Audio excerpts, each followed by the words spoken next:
napakahalagang buhay. Yan ang gusto kong may emphasize dito sa bisita ko ngayon. But no amount of words, no amount of money or any material things could bring back their lives. But sana what had happened here should always serve as a lesson for each and everyone.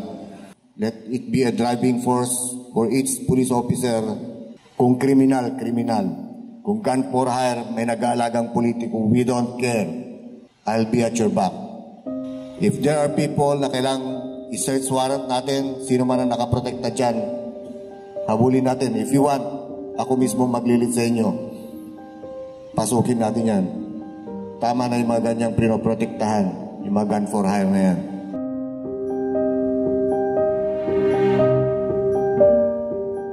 We stand together as a PNP family and we mourn the loss of our comrades together.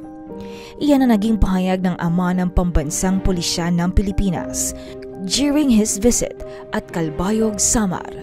Bilang hepe ng PNP, masakit para kay General Acorda na malaman na 3 personnel ng 1st Samar Provincial Mobile Force Company ang pumanaw during police operation against criminal group sa Santa Margarita, Calbayog, Samar noong ika-30 ng Enero ngayong taon. 7 kapulisan ang nagsagawa ng operasyon na ito, executing the warrant of arrests for members of Ampuan Gang. 4 ang sugatan, 3 naman ang nag-alay ng kanilang buhay.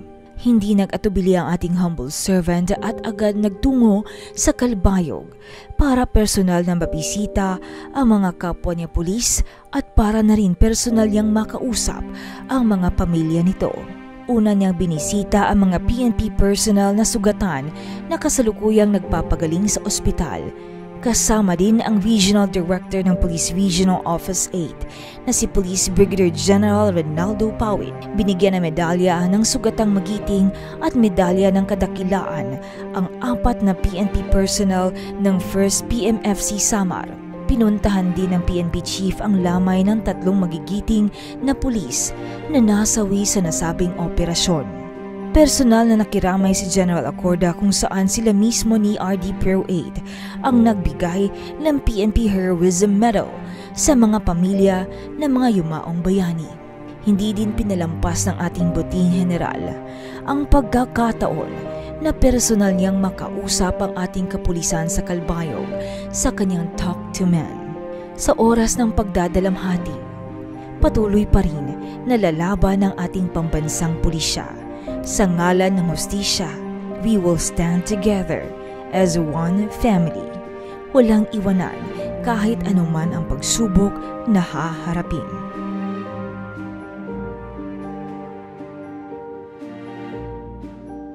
Napaka-importante po ang pagbisita ng ating mahal na Chief PNP dito sa PRO 8. Ito ay siguradong magbibigay ng malaking moral sa ating mga kapulisan dito at first hand na makadaupang palad ng ating mga personnel or ground commanders na nandito sa Region 8.